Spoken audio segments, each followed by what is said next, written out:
Welcome to AwakeningYOU channel. If you appreciate what we do, please support us. Thank you. Kuthumi, the types of souls, dear brothers of this beautiful planet. I am Kuthumi. I like to observe how humanity behaves when faced with challenges. Some make each stone a step to climb, others prefer to destroy the stone, they prefer to feel strong enough to destroy it, and others simply make that stone a big obstacle and have no interest in getting it out of the way, as they simply see it as an insurmountable wall. What situation do you find yourself in? How do you see the obstacles? For each of these situations there is a soul, there is a type of soul. Not all souls are the same. When assuming a physical body, each soul brings with it a good part of its characteristics. Never think that a soul stays in the same place, it incarnates in different parts of the planet, and some I would say that, between incarnations on Earth, incarnate in other orbs to bring wisdom and knowledge to the brothers later. There are those souls who like to learn, who like to discover new worlds, new cultures, new paths, and it is these souls who, when incarnating, use stones as steps. They like challenges, they like solving problems, they like to feel capable of overcoming anything. They are evolved souls, they are souls that seek the light, they are souls whose path is not 100% perfect, but they have an enlightened path of learning and wisdom. And all these characteristics, upon incarnation, are seen in the consciousness of the physical body to which they belong. And that being takes on all these predicates, all these characteristics. There are those souls who don't really like challenges, they are more rustic. They are not comfortable souls, no, they are souls that like to shape, build, tear down, lift. They are souls who like to create with their own hands, create with their merits. They are souls that are often very intelligent, and other times not so much, but they are souls that when they see a large stone they immediately think about what they can do with it. You can turn it into pieces and build a new house, you can mold it and make a sculpture.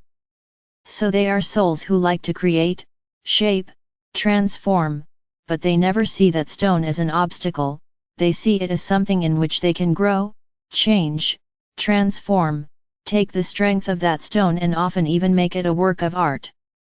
Like a great sculpture. We have those souls who are more accommodating. Yes, we have to use the term accommodation, because they are souls that do not challenge themselves, they are souls that do not seek evolution, they are souls that walk with the wind.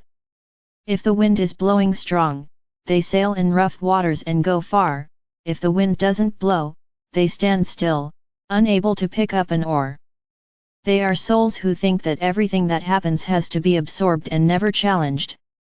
So there is nothing to do, there is nothing to change, there is nothing to learn. You just have to accept it. Accept suffering, accept pain, accept that stumbling block. The most they can do is try to look around and see if there is a path, see if there's a way to get past that rock. But if it's a very dense forest, if there's no path, you could sit there for millennia, without moving, waiting for something to make that stone move out of place. They are fearful souls, souls that do not want to achieve anything. They are afraid of everything, because they think that if they go around the path or if they try to find another path besides that rock, they might find another rock. So they prefer to stay where they are, at least they know that the path is already known there. I wouldn't say that they are weak souls, that they are lazy souls. Some even are.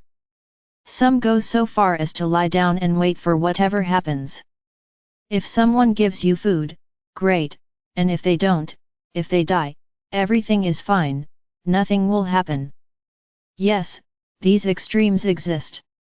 There are those who pray for the stone to leave its place, but never do anything to make it go away. They want someone else to come and remove the stone from its place. He is unable to think about digging something, finding another way, trying to move the stone with the help of many people. No. If the stone was placed there, it's because I couldn't go through that path. And he's content with not evolving. He is content to stand still, is content with not learning anything. Of course, I'm making figurative situations here, but they largely reflect how souls are. Of course, many may have characteristics of the 3 points I mentioned. Sometimes they are souls that want to evolve, sometimes they are souls that want to remain quiet and do nothing. But the characteristics of a soul always stand out. She may fluctuate between several types, but she will always be a soul of one of those types. And then I ask you, which one do you fit into? No, I'm not making a judgment here. I'm not sitting before the stone, watching what you're going to do with it.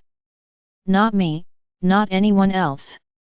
This is just an observation of how souls see the world, as a challenge, as something that can be transformed or as something that has nothing to be done, just accepted.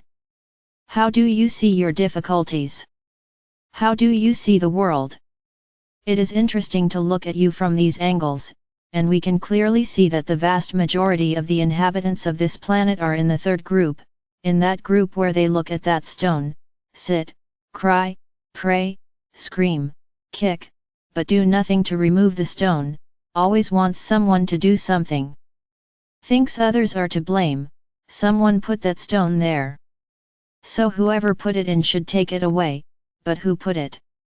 He is incapable of doing something, he is incapable of trying to find a way out, he prefers to sit and cry. The vast majority are like this, unfortunately. And in this time of transition, of transformation, the stones are coming one after the other. So, many times the stones are small and they can even climb and overcome them, but just ahead comes another. So the vast majority are tired, the vast majority are sitting looking at the stone, not knowing what to do with it. And it will be a shame, because this way there is no chance of evolution, there is no chance of reaching the 5th dimension. But that's what's happening. The other 2 groups are growing every day, and we would very much like these 2 groups to increase a lot in size, so that more than half of the planet could ascend. There is still a little time, because everything is happening for your own evolution.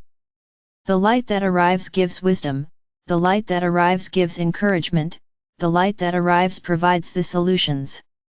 And we hope that with this, these more rested minds can find the way out of those rocks, and can regain strength to get through them and join the large group that is forming on the other side. There's no point in sitting and crying. There's no point blaspheming. There's no point in shouting. The time is now to look at each challenge and overcome it, being sure that each one of them is a step that you are climbing, it is a point on the ladder of your evolution. So which path do you choose? Where are you right now? How are you viewing this entire process? Do you have a little of each? So the time has come for you to choose which side you really want to lean towards, either to the challenge side or to the accommodation side. Choose, but choose quickly. You still have a little time, yes, but it may not be the time necessary for your evolution.